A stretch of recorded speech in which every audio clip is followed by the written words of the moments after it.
సిటీలో పర్యటన అనంతరం నెల్లూరు జిల్లాలోని సోమశిల సాగునీటి ప్రాజెక్టును చంద్రబాబు సందర్శించనున్నారు. తిరిగి సాయంత్రం ఉండవల్లి నివాసానికి చంద్రబాబు చేరుకోనున్నారు. ఉపాధి హామీ పథకంలో చేపట్టనున్న పనుల ఆమోదం కోసం ఈ నెల 23న చేపట్టనున్న గ్రామ సభలకు సంబంధించి ఉప ముఖ్యమంత్రి పవన్ కళ్యాణ్ అధికారులతో ఇవాళ వీడియో కాన్ఫరెన్స్ నిర్వహించనున్నారు. ఇక ఉపాధి హామీ పథకంలో ఈ ఏడాది ఏ రకాల పనులు చేపట్టాలి అన్న దానిపై రాష్ట్ర వ్యాప్తంగా అన్ని గ్రామ పంచాయతీల్లో ఒకే రోజు ప్రత్యేక గ్రామ సభలు నిర్వహించాలి అని అధికారులు నిర్ణయించారు. ఆ మేరకు ఇప్పటికే క్షేత్రస్థాయిలో అధికారులు సిబ్బందికి సమాచారం ఇచ్చారు. ఇక దానికి సంబంధించి దిశానిర్దేశం చేసేందుకు జిల్లా రాష్ట్ర స్థాయి అధికారులతో మధ్యాహ్నం 12 గంటలకు ఉప ముఖ్యమంత్రి వీడియో కాన్ఫరెన్స్ నిర్వహించాలి అని నిర్ణయించారు. ఇక జిల్లా కలెక్టర్ కార్యాలయంలో జెడ్పీసీఈఓలు, డిపిఓలు, డ్వామా పీడీ, ఇక డిఎల్ఓడిఓలు, డిఎల్పిఓలు, ఎంపీడీఓ కార్యాలయాల్లో ఎంపీడీఓలు, ఈఓ, పీఆర్ అండ్ ఆర్డీలు, పంచాయతీ కార్యదర్శులు, ఉపాధి పథకం ఎంపీఓలు హాజరు కావాలి అని పంచాయతీరాజ్ గ్రామీణ అభివృద్ధి శాఖ డైరెక్టర్ కృష్ణతేజ ఆదేశాలు ఇచ్చారు. డ్వామా పీడీలు జిల్లా స్థాయిలో, ఎంపీడీఓలు మండల స్థాయిలో అధికారులు వీడియో కాన్ఫరెన్స్ కు హాజరయ్యేలా చర్యలు తీసుకోవాలని డైరెక్టర్ సూచించారు. పోలవరం దస్త్రాల దహనం ఘటనలో బాధ్యులపై కఠిన చర్యలకు వెనుకాడబోము అని మంత్రి కందుల దుర్గేష్ హెచ్చరించారు.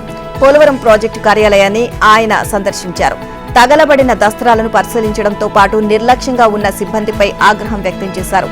దహనమైన వాటిని రాజమహేంద్రవరం ఆర్టీఓ శివజ్యోతి జిరాక్స్ పేపర్లుగా ప్రకటించడంపై అసహనం వ్యక్తం చేశారు. గత ప్రభుత్వ హయాంలో జరిగిన అవినీతి ఆనవాళ్లను మాయం చేస్తున్నారు అని విమర్శించారు. బాధ్యులైన సిబ్బందిని రక్షించవద్దు అని జేసీ చెన్నరాయుడికి సూచించారు.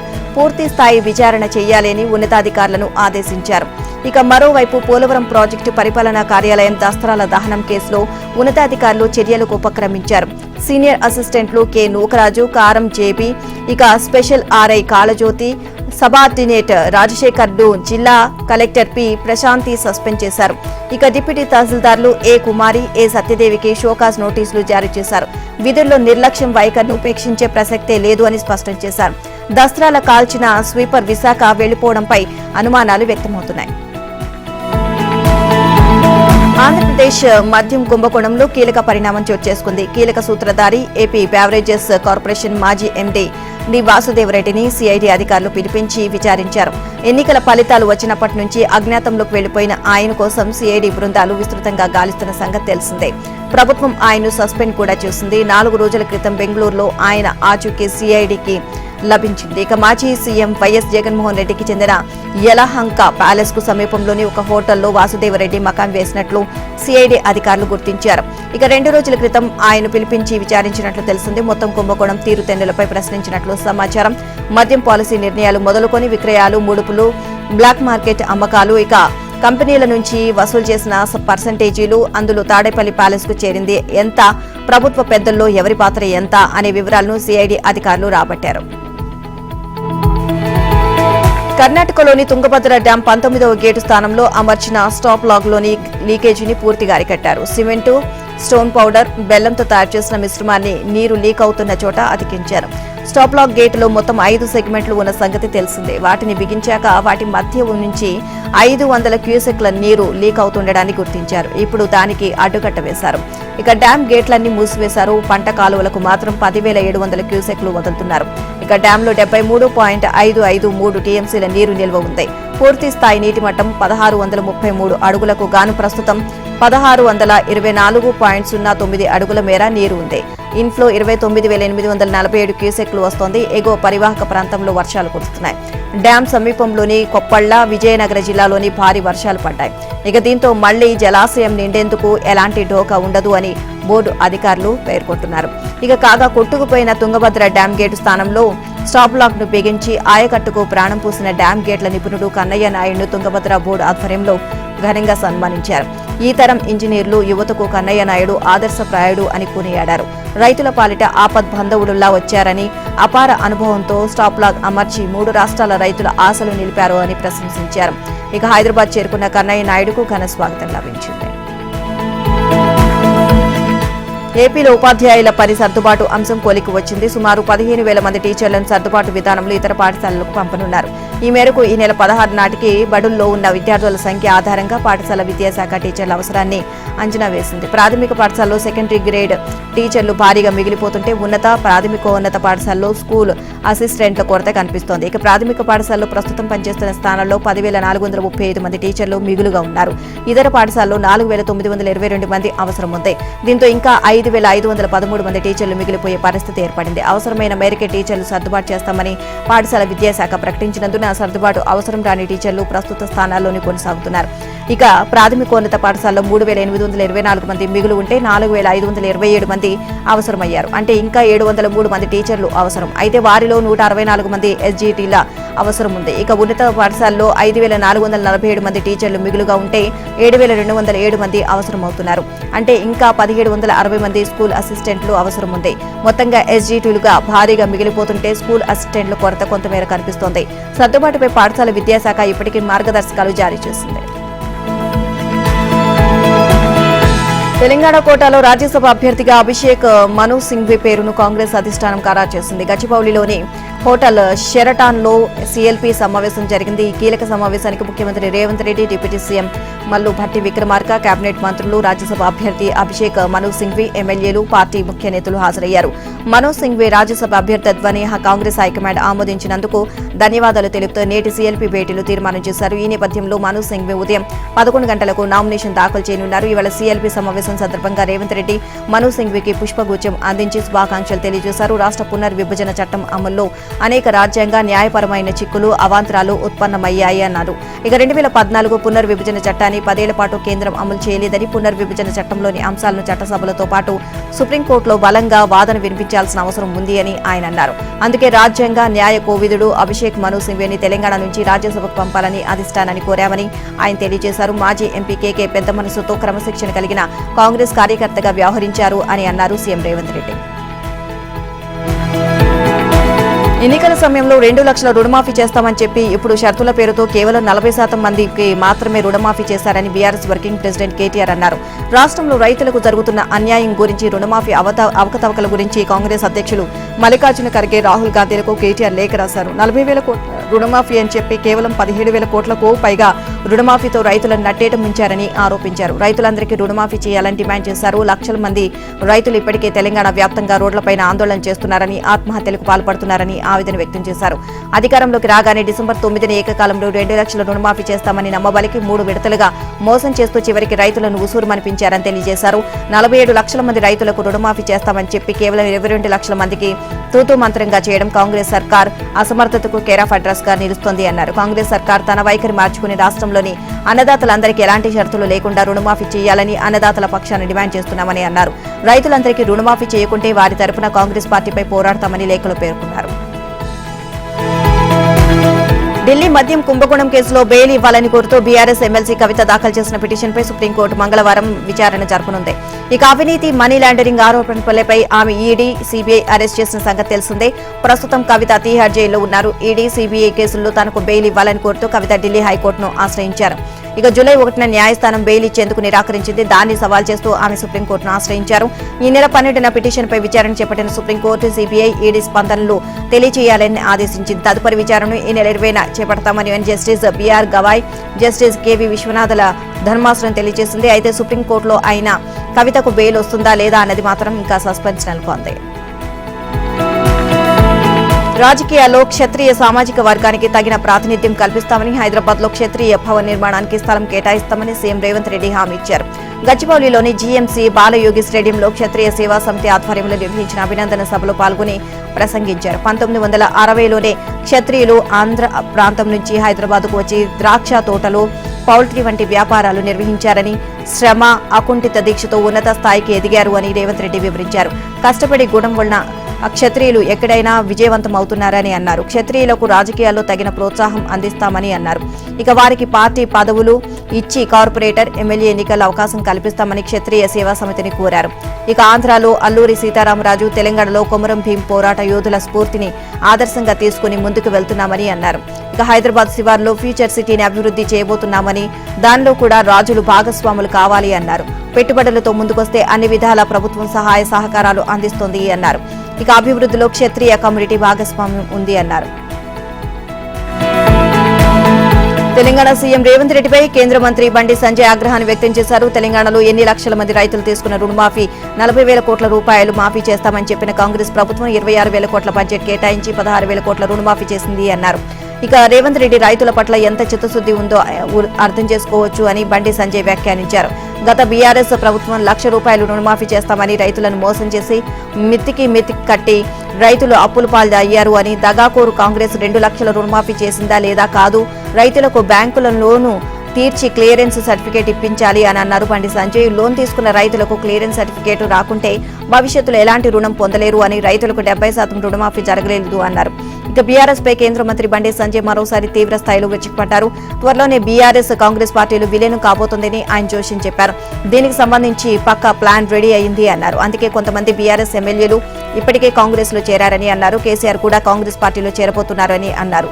గతంలో సీఎల్పీ బీఆర్ఎస్ లో విలీనమైంది అని గుర్తు చేసిన బండి సంజయ్ ఇప్పుడు కాంగ్రెస్ లో బీఆర్ఎస్ విలీనానికి రేవంత్ ప్లాన్ చేశారని అన్నారు.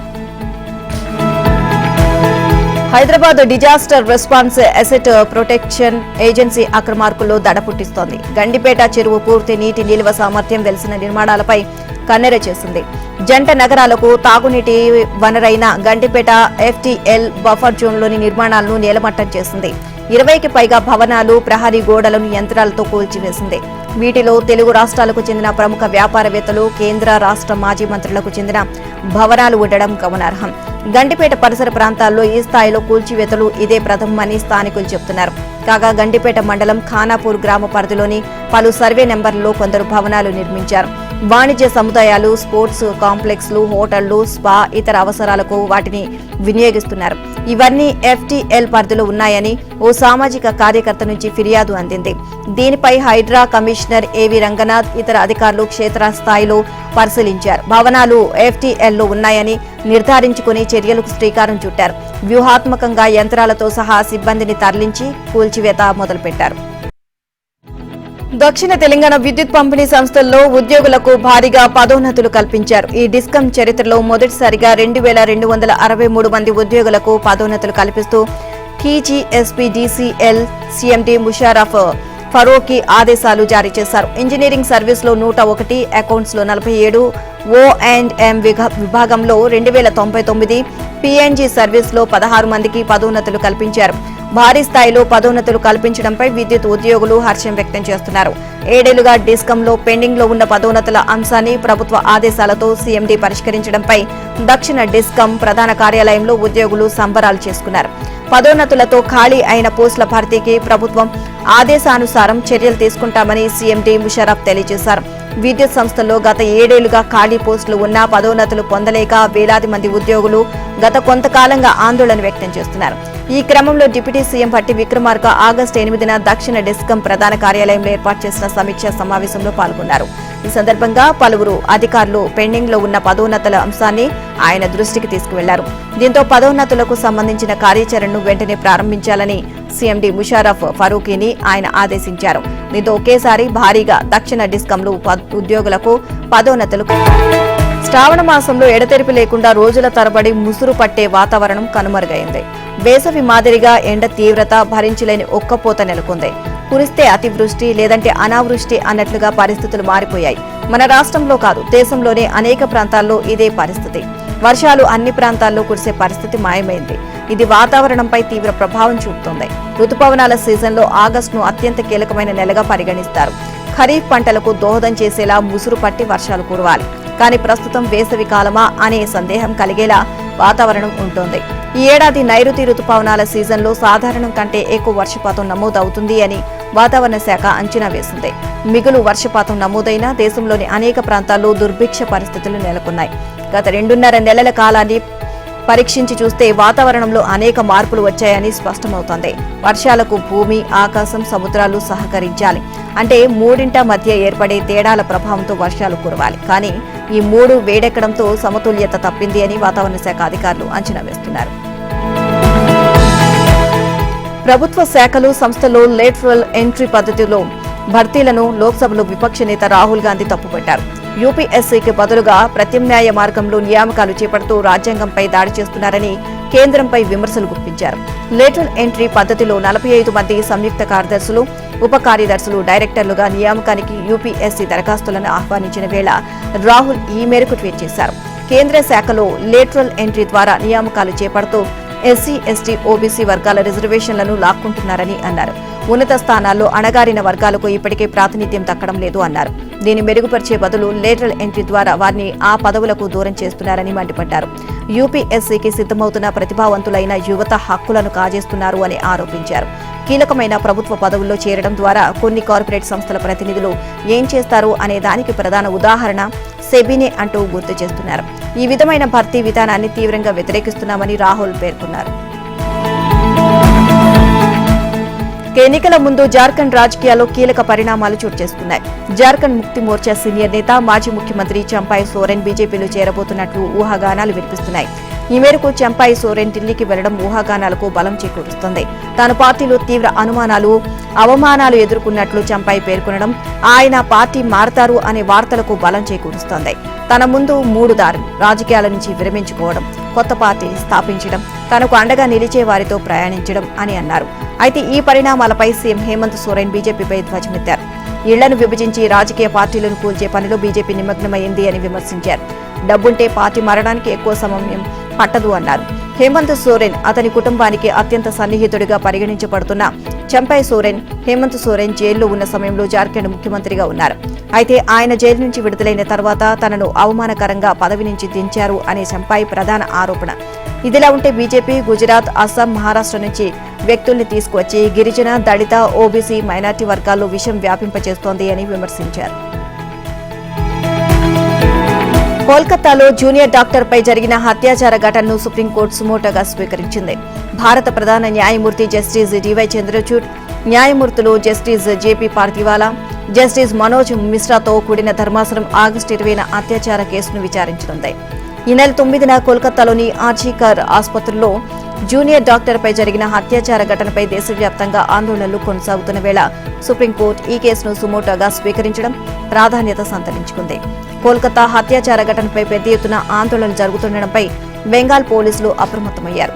సామాజిక మాధ్యమాల్లో అసత్యాలు ప్రచారం కావడమే ఆందోళనలకు కారణమని భావిస్తున్న పోలీసులు చర్యలకు ఉపక్రమించారు.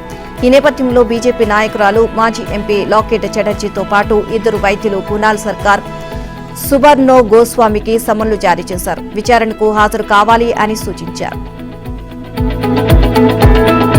కోల్కతా వైద్య విద్యార్థిని హత్యాచార ఘటనపై దేశవ్యాప్తంగా ఆందోళనలు కొనసాగుతున్నాయి.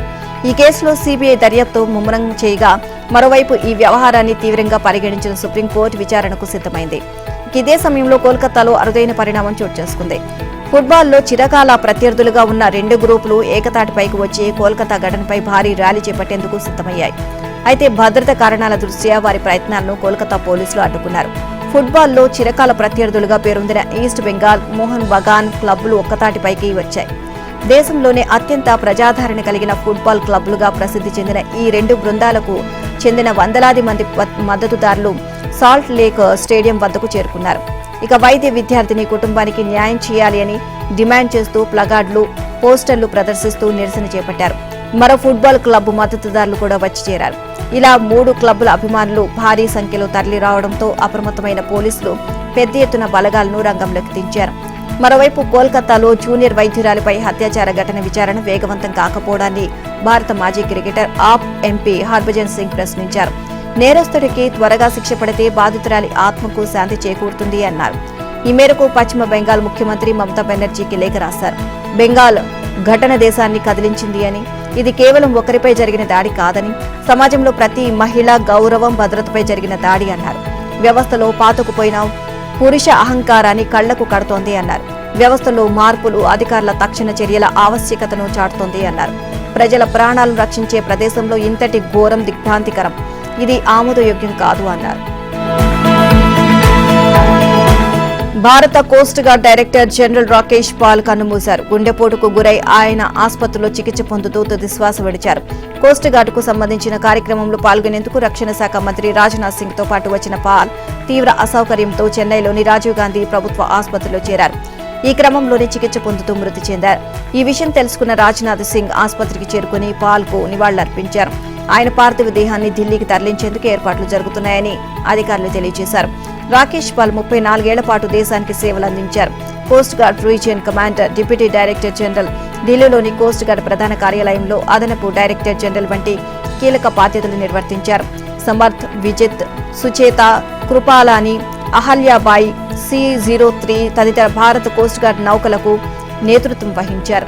ఆయన పర్యవేక్షణలో ICG అనేక ఆపరేషన్లు చేపట్టింది. పెద్ద ఎత్తున మాదక ద్రవ్యాలు, కోట్ల విలువైన బంగారాన్ని స్వాధీనం చేసుకుంది. గత ఏడాది జూలై 19న ICG 25వ డైరెక్టర్ జనరల్ గా బాధ్యతలు చేపట్టారు. మంకీపాక్స్ పై ప్రపంచ ఆరోగ్య సంస్థ అత్యధిక స్థితి ప్రకటించిన నేపథ్యంలో భారత్ కూడా అప్రమత్తమైంది. వ్యాధి వ్యాప్తి నివారణ సంసిద్ధతపై ప్రధానమంత్రి ప్రిన్సిపల్ సెక్రటరీ PK మిశ్రా అధ్యక్షతన ఉన్నత స్థాయి సమీక్ష నిర్వహించారు. ఇప్పటి వరకు దేశంలో మంకీపాక్స్ కేసు నమోదు కాలేదని, భారీ స్థాయిలో వ్యాప్తి చెందే ముప్పు తక్కువేనని అంచనా వేసినట్లు ప్రభుత్వ వర్గాలు వెల్లడించాయి. దీనిపై ప్రధాని మోదీ ఎప్పటికప్పుడు పర్యవేక్షిస్తున్నారని తెలియజేశారు. మరోవైపు ఆఫ్రికా దేశాల్లో మంకీపాక్స్ కేసుల సంఖ్య 18,737కు చేరింది. ఈ అంటువ్యాధి వేగంగా వ్యాప్తి చెందుతున్న నేపథ్యంలో ఎంపాక్స్ వైరస్ కట్టడికి తాము ఏర్పాటు చేసినట్లు అత్యవసర కమిటీ సిఫార్సులకు త్వరలోనే విడుదల చేస్తామని WHO ప్రకటించింది. సమస్యపై దృష్టి పెట్టిన ఆఫ్రికా దేశాలు జింబాబ్వేలో సమావేశమై పరిస్థితిని సమీక్షించారు. మొత్తంగా 541 మరణాలు సంభవించగా ఆఫ్రికాలో 96% కేసులు, మరణాలు కేవలం కాంగాలోనే చోటు చేసుకుంటున్నాయి. మరణాల రేటు 2.8%గా ఉంది. పాకిస్తాన్, స్వీడన్లలో మంకీపాక్స్ కేసులు వెలుగు చూశాయి. ప్రధానిగా ఉన్న సమయంలో అధికారాన్ని కాపాడుకునేందుకు షేక్ హసీనా అన్ని వ్యవస్థలను నాశనం చేశారని బంగ్లాదేశ్ తాత్కాలిక పాలకుడు మహమ్మద్ యూనస్ ఆరోపించారు. దేశం అనేక విధాలుగా గందరగోళ పరిస్థితుల్లో చిక్కుకుపోయిన సమయంలో సారథ్య బాధ్యతలు తీసుకున్నట్లు తెలియజేశారు. శాంతి భద్రతలను అదుపులోకి తీసుకురావడమే ప్రభుత్వ ప్రధాన కర్తవ్యము అని అన్నారు. బంగ్లాదేశ్లో తాత్కాలిక ప్రభుత్వం ఏర్పాటైన తర్వాత తొలిసారి విదేశీ దౌత్యవేత్తలను ఉద్దేశించి యూనస్ మాట్లాడినట్లు ఓ వార్తా సంస్థ తెలియజేసింది. అధికారంలో కొనసాగేందుకు షేక్ హసీనా నేతృత్వం ధోరణిలో ప్రతి వ్యవస్థను నాశనం చేశారని ఆరోపించారు. న్యాయ వ్యవస్థ విచ్ఛిన్నమైందని, ప్రజాస్వామ్య హక్కులను కాలరాశారని అన్నారు. ఎన్నికల్లో అవకతవకలు జరిగాయని, రాజకీయ ప్రోద్బలంతో బ్యాంకులను లూటీ చేశారని మండిపడ్డారు. ఎన్నికల సంఘం, న్యాయ వ్యవస్థ, పాలనా విభాగం, రక్షణ రంగం, మీడియాలో సంస్కరణలు అవసరమని పేర్కొన్నారు. త్వరలోనే బంగ్లాదేశ్ సాధారణ స్థితికి చేరుకుంటుంది అని విశ్వాసం వ్యక్తం చేశారు. అన్ని మతాలు, జాతుల భద్రతకు తమ ప్రభుత్వం కట్టుబడి ఉంది అన్నారు. అవసరం ఉన్నంత వరకు సాయుధ బలగాల సేవలు అందుబాటులో ఉంటాయని అన్నారు. ఇటీవలి హింసాత్మక ఘటనలు, హత్యలకు కారణమైన వారిపై చర్యలు తీసుకుంటామని హామీ ఇచ్చారు. బంగ్లాదేశ్ పునర్నిర్మాణానికి అంతర్జాతీయ సమాజం అండగా నిలవాలి అని విజ్ఞప్తి చేశారు. డెమోక్రటిక్ పార్టీ అధ్యక్ష అభ్యర్థి కమలా హారిస్ భయంకరంగా నవ్వుతుంది అని అమెరికా మాజీ అధ్యక్షుడు డొనాల్డ్ ట్రంప్ వ్యాఖ్యానించారు. ఆయన పెన్సిల్వేనియాలోని విల్కెస్ బారేలో జరిగిన ఎన్నికల ప్రచారంలో మాట్లాడుతూ ఈ వ్యాఖ్యలు చేశారు. కమలా హారిస్ పై తీవ్ర స్థాయిలో వ్యక్తిగత విమర్శలు చేశారు. దీంతో పాటు అమెరికాలోని ప్రధాన పత్రికలను కూడా తప్పుపట్టారు. కమలా హారిస్ నవ్వడంపై నిషేధం ఉంది అని వ్యాఖ్యానించారు. దీంతో ఆమె నోరు మూసుకొని తిరుగుతోంది అని, ఆమె నవ్వాలని తాను కూడా అదే కోరుకుంటున్నానని వెటకారంగా పేర్కొన్నారు. టైమ్ మ్యాగజైన్ వద్ద కమలా హారిస్ ఫోటోలే లేవని ఎద్దేవా చేశారు. వారి కళాకారులు మాత్రం ఆమె డ్రాయింగ్ వేస్తారని అన్నారు. కమలా ఏ విషయాన్నైనా చెత్తగా చెబుతారు అని ట్రంప్ విమర్శించారు. ఆమె మాటల్లోని అబద్ధాలు దొరికిపోతాయని పేర్కొన్నారు. ఇక అమెరికాలో ఉద్యోగాలు పెంచడానికి విదేశాలపై టారిఫ్లు విధిస్తామని అన్నారు. కమలా హారిస్ మార్క్సిస్ట్ పాలసీలను అనుసరిస్తారు అని, ఆమె తండ్రి కూడా మార్క్సిస్ట్ ఎకనామిక్ ప్రొఫెసర్ అని అన్నారు. అమెరికా కలలను జో బైడెన్, హారిస్ చంపేశారని తీవ్ర వ్యాఖ్యలు చేశారు. తాను బైడెన్ కు వ్యతిరేకంగా బరిలోకి దిగానని, హఠాత్తుగా ఏమైందో కానీ ఇప్పుడు హారిస్ పై పోటీ చేస్తున్నానని అన్నారు. ఇక అమెరికాలోని ABC సంస్థ NBC, CBC, CNN కంటే అత్యంత దారుణమైంది అని ట్రంప్ అభిప్రాయపడ్డారు. ఇక CNN ఊళ్ళో రెండో ప్రపంచ యుద్ధం వచ్చినా అంతా బాగానే ఉంది అని చెబుతుంది అన్నారు. ప్రముఖ నటుడు మోహన్ లాల్ అస్వస్థతకు గురయ్యారు. తీవ్ర జ్వరం, కండరాల నొప్పులు, శ్వాస సంబంధిత సమస్యతో బాధపడుతున్న ఆయన్ను కుటుంబ సభ్యులు కోచిలోని అమృత ఆసుపత్రిలో చేర్పించారు.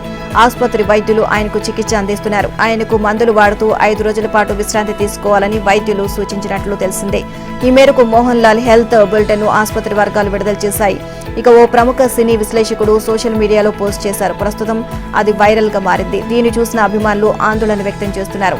తమ అభిమాన నటుడు మోహన్ లాల్ త్వరగా కోలుకోవాలని ప్రార్థిస్తున్నారు. ప్రస్తుతం మోహన్ లాల్ ఆరోగ్యం నిలకడగానే ఉంది అని తెలిసింది. షూటింగ్స్ కు కొన్ని రోజుల పాటు వైద్యులు నిషేధం విధించారు.